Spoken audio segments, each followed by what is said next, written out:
Bismillahirrahmanirrahim. Assalamualaikum warahmatullahi wabarakatuh.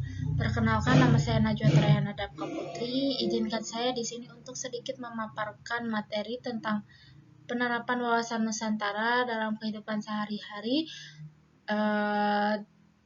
bertujuan untuk menyelesaikan tugas UTS ataupun UAS di Prodi Pendidikan Bahasa Arab STI Dr. KHZ Mutakin Purwakarta semester 2 ini.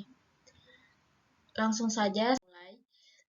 Sebelumnya izinkan saya untuk memperkenalkan diri terlebih dahulu. Nama saya Najwa Trayana Dapka Putri dari Prodi Pendidikan Bahasa Arab instansi STI Dr. KHZ Mutakin Purwakarta.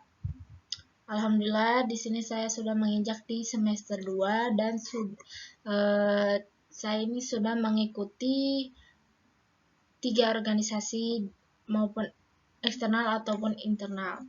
Langsung saja ke materi yang pertama, yaitu pokok-pokok pikiran wawasan Nusantara. Pasti kalian bertanya-tanya kan, apa sih wawasan Nusantara itu? Nah, di sini saya akan sedikit menjelaskan mengenai wawasan Nusantara atau seringkali disingkat menjadi Wasantara. Wawasan Nusantara yang pertama yaitu kesamaan persepsi pada segenap komponen bangsa Indonesia. Jadi, wawasan Nusantara atau Wasantara itu dapat menyamakan persepsi masyarakat Indonesia. Dengan cara apa? Dengan cara menonton ataupun membaca berita. Jadi wawasannya itu luas sehingga masyarakat Indonesia itu dapat menilai Nusantara kita bagaimana. Selanjutnya, yang kedua, sebagai dasar bagi terbangunnya rasa dan semangat nasional yang tinggi dalam semua aspek kehidupan. Dan yang terakhir yaitu yang akan menjadi daya dorong. Daya dorong untuk apa sih? Untuk kebersamaan, saling menghormati, saling menolong, untuk toleransi, dan sebagainya. Oke, next. Selanjutnya, Wasantara atau wawasan Nusantara.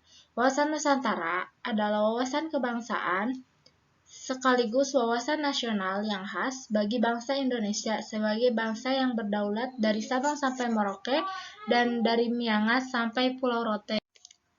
Nah, dalam pengertian ini, implementasi konsepsi wawasan Nusantara ini mengajak seluruh bangsa Indonesia untuk memandang dalam satu resepsi yang sama, yaitu pentingnya mempertahankan persatuan dan kesatuan bangsa dan negara NKRI.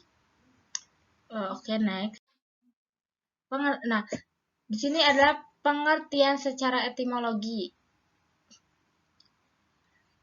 Perkataan wawasan Nusantara berasal dari 2 suku kata. Yang pertama, wawasan. Wawasan berasal dari bahasa Jawa, dari akar kata wawas, yang berarti pandangan tinjauan, penglihatan, tanggapan, indrawi. Yang selanjutnya itu Nusantara, berasal dari kata nusa dan antara. Nusa, yang artinya negara kesatuan, suatu kesatuan wilayah laut yang ditaburi oleh gugusan pulau-pulau antara pembatas. Sedangkan antara yaitu artinya pembatasan. Yang demikian, Nusantara dapat diartikan suatu negara kepulauan yang terletak antara 2 benua besar, yakni benua Asia dan benua Samudra.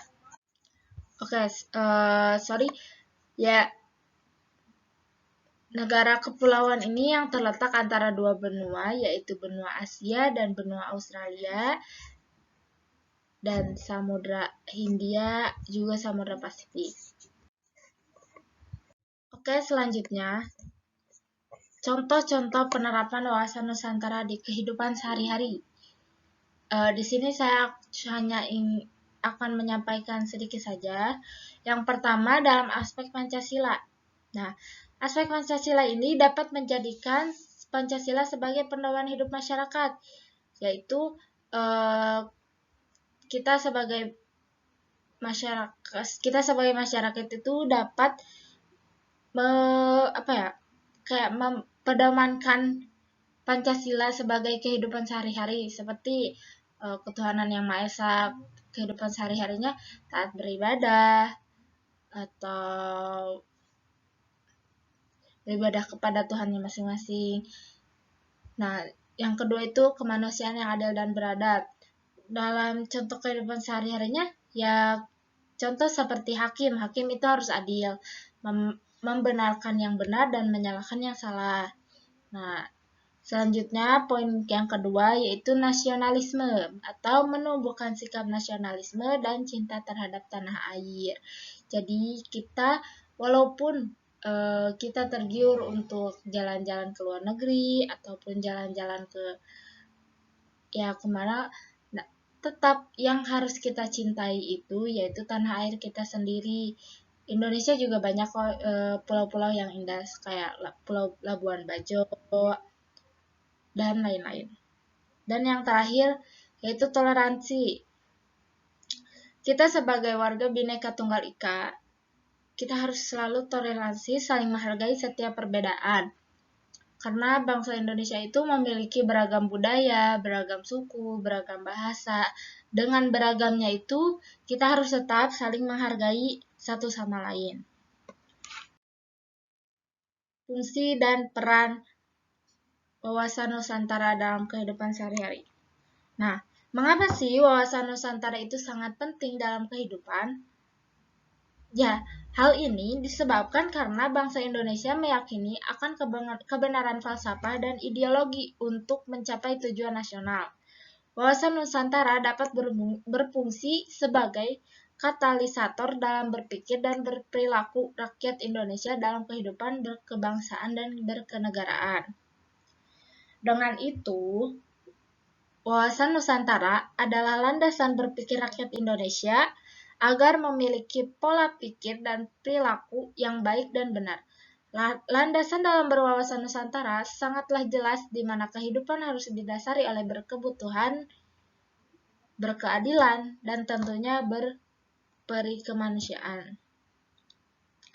Tanpa wawasan Nusantara yang benar, akan sulit bagi seorang untuk berperilaku sesuai dasar-dasar nilai budi luhur bangsa Indonesia. Sama seperti karakter yang kini hendak ditanamkan dalam pendidikan nasional Indonesia, hal ini bertujuan agar seluruh rakyat Indonesia memiliki pola pikir dengan tujuan nasional yang sama. Meski berbeda dalam hal keyakinan dalam beragama dan berkeyakinan, namun jiwa tetap dalam kesatuan Indonesia. Ini adalah tujuan wawasan Nusantara dalam kehidupan sehari-hari. Sebagai masyarakat Indonesia, beranggapan bahwa wawasan Nusantara cukup hanya dengan mengaku sebagai warga negara Indonesia. Sedangkan saat ini dunia mengalami pergeseran dan perubahan pola kehidupan yang sangat fundamental. Wawasan Nusantara bertujuan untuk tetap menyatukan rakyat dalam mencapai tujuan.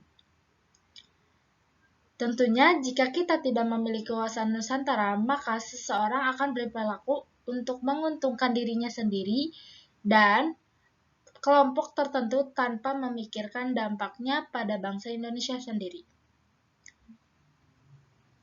Tujuan yang paling mendasar dari wawasan Nusantara adalah sebagaimana yang tercantum dalam falsafah Undang-Undang Dasar kita, yaitu harus dapat berupaya melindungi segenap bangsa maupun tumpah darah Indonesia, serta turut berkontribusi dan mensukseskan cita-cita bangsa untuk mencerdaskan kehidupan bangsa sehingga bangsa dianggap sebagai bangsa yang terbesar, tertib, dan damai.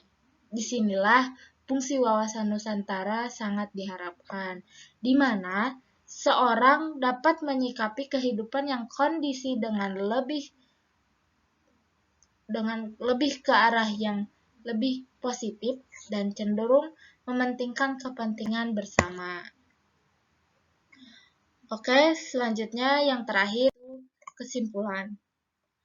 Adapun kesimpulan dari wawasan Nusantara adalah cara pandang dan berpikir seorang atau individu berdasarkan atas falsafah Pancasila dan dasar bangsa yang luhur dan menyeluruh.